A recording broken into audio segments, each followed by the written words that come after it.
So this is another post regarding the dopamine-seeking autistic kids. So when I say dopamine seeking, I mean these are the kids who can't be bored. They want to go constantly. They're not really that worried about whether they've upset somebody or not. They're just out for the shiny thing. Doesn't mean there's anything bad or wrong about them. They just haven't developed that upper brain yet, which has all the empathy and compassion and all the stuff that as an adult they will get. Don't despair. But at this stage, when they're young, they can be the hardest type of autistic kid because their brain literally tells them their brain literally tells them they're in danger when they're bored. Now, it is real tough from an energy perspective for parents to keep up with that. It's really tough. And there's a thing I call dopamine farming, which is essentially shiny thing after shiny thing after shiny thing.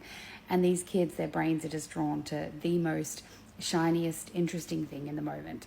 And if you're not a bigger source of dopamine than what they're doing, then you're white noise to them. They're not even listening to anything you're doing or saying. And it's a really big difficulty for parents. It's hard to get these kids off devices to do their personal care. Not that I'm an anti-device person, I'm sure we all know that. But I just mean at some point kids have to go to bed, they have to go to school or homeschool or whatever it is they're doing. And it's really tricky to encourage them without massive meltdowns and fights constantly. And that's because their brain is literally in dysfunction. So dopamine bounces in and out of their brain so fast that it just doesn't maintain. It's from a characteristic called reward deficiency syndrome. If you want to look it up to read any academic research, make sure you write reward deficiency syndrome AuDHD, because if you don't, you'll just get a heap of info on substance misuse. And it's because it does lead to the same sort of thing. So essentially, if I'm going to really bastardize this and speak in layman's terms, these brains produce and are addicted to excessive amounts of dopamine, but very likely aren't producing much serotonin. Now, just to explain, dopamine is a neurotransmitter that is about achievement and winning and excitement. Serotonin serotonin as a neurotransmitter is about relaxation. It's about contentment. It's about quiet calmness. So I'm getting serotonin when I'm scrolling Facebook and just reading random things, doing a bit of cooking perhaps. I'm getting dopamine when I'm winning and achieving and solving mysteries, and even the finished product when I cook, I get a big hit of win. As different again to adrenaline, which is that high risk, real high level excitability, like I could end up dead, but in a really exciting way. Adrenaline is also from fighting, from challenging, from arguing. You might get some kids that, terrified of roller coasters, they're not risk takers at all, but they'll start an argument constantly. I'm one of those kids.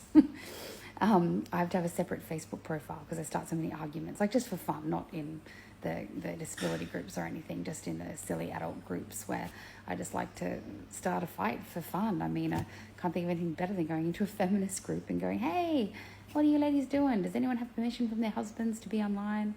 And everyone goes, wow, you can't say that. And I'm like, yes, I can. And I don't mean it. I'm just being silly because I really love a rise out of people. I know that's really wicked and terrible, but I do it in groups where you've got consenting adults all there too. Now, people don't understand the concept of wanting a fight and wanting a challenge. It's something that a lot of us just have this huge need for. Kids that are dopamine seeking and adrenaline seeking, that's what we want. So even when you try and do everything you can to cater to these children, they're still starting fights with you, with their siblings, with whatever. And you're like, what on earth? They just want that. So part of the strategies in responding to these kids is actually, I say, bring in challenge conversations. So if they're saying, oh, I really love Backstreet Boys, be like, nah, they suck. I love NSYNC instead. Or I love Benson, Bowen, or whatever their names are. I'm shocking, sorry. But have the kid go, no, I like this, and have a friendly argument and get them all riled up. They enjoy that and they need that. If they don't get it from you in a friendly, safe way, then they will get it from siblings or you in a not safe way, in a nasty way, in an angry way, because they haven't let you learn how to do that. So challenging these children is essential. The other thing that's essential is they need a purpose. So every autistic is driven by motivation and purpose. We're not driven by the same things neurotypical people are. We're different. Autistics are driven by sensory motivated needs, whether it be avoiding sensory stuff or accessing it. And we're driven by a purpose. So there's got to be a reason. It might be our special interests. It might be our collections. We've all got lots of them. Or it can be just knowing that there's a reason for something. So a lot of these dopamine-seeking kids, they're notorious for stealing, for lying, for manipulating. when they're little, it's like they've got superpowers and they don't know how to use them yet. It's like they're Spider-Man shooting random spider webs everywhere, all over the place. I say to kids all the time, you got to learn how to use your power for good and not evil. Because when they're little, they can use the manipulation and all that sort of stuff for not so nice ways. Or they can learn how to be a bit of a hero, because these kids are usually really, really clever and really bright.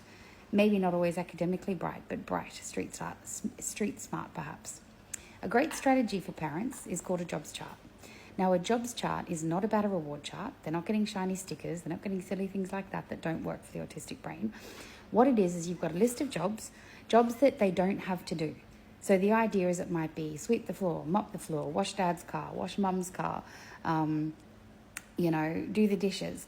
And you've got to be really clear about how much they get for each job and never, ever change it. If you so much as increase it by 50 cents, they will want more, more, more. And what will also happen is not only will they push you for higher, more money, but the dopamine will get sucked out of the task because they'll feel that they've got an injustice. They're not getting enough. You haven't increased the price. So suddenly the demand is more than the dopamine because they feel there's an injustice. So you can't ever change the price. So you've got to set up a piece of paper with all the jobs on it. Remember, they don't have to do any of them. It's just if they want money, that's how they get it. And then, all siblings are allowed to do it. You got to stipulate, remember these are autistic kids we're working with here, you got to stipulate how many times a week or a day it can be done. So if your sibling's already done it today, you can't wash the car again. No, you can only do it once per week. So if Jack does it on Monday, you can't do it, Jenny, you can't do it till the next Monday. So once per week the car gets washed and whoever does it gets $5. And that's got to be exactly the same for everybody. You've got to have clear boundaries as to what it looks like, washed, vacuumed, all the stuff put away, etc., etc. So a nice clear. I've got a sample job chart that I can put a link to, just one I've done. You can use things like Spriggy and Chawsy or whatever as apps, and you can actually transfer the money. Now, the rules for this is A, you've got to have it clear, consistent, and never change it. B, you can't make them do it. So if it's something where you go, you have to do your jobs, then this doesn't work. It has to be something they don't have to do, but they can choose to do if they want money. So when they're like, I want Roblox dollars, I want this, then you go, well, you know how to get it. Do some jobs on the chart, like go have a look, and I'll give you money straight away from it. I'll transfer it straight to your account, and you can use it for what you want. I don't want to do that. Well, I don't know. I can't help you there. I don't have endless money. And you just leave it. Eventually, they'll be like, well, what do I have to do? I want my Roblox. Boom, there you go. Wash the car, whatever it may be. The second thing is here, don't include things they have to do anyway. So you shouldn't include cleaning your teeth or having a shower or doing things that they have to do anyway, because there's other reasons they're not doing those things. It could be sensory stuff. It could be other stuff. You can't mess this up by including things that they should be doing anyway. This is just jobs that they don't have to do, but they can choose to do if they want some money. And you also have to make it clear that you don't care if they don't do it. So they're like, I don't want to do it. Go, okay, saves me money. I'm all good for that. So the way this works is, it's got to be about stuff they don't have to do. You have to be pretty chill about it. It has to just sit there in the background, even if they pay no attention to it for, 6 months. And then suddenly they're like, really want money for something. You know how to get the money. Off you go. There's the list. Anyway, this can work really well because what it does is it gives these kids a purpose. The other rule is you must give them the money and they can spend it on what they want. So don't make them wait for 2 weeks to get the money, or there's no dopamine in that. It has to be something you either hand them cash right after they do the job, or if you do it by transfer, you do the bank transfer straight away and it's in their key card and they can use it straight away. And you can't tell them what to spend it on. Don't make them save for a car. Don't make them save for anything. These are kids. They want dopamine right now. So naturally anything illegal, of course, you're not going to let them do. But other than that, these are the rules here, and it works really well. But give these autistic kids a purpose. It really is going to help them. So that's one strategy for these dopamine-seeking kids. I've got plenty more to come.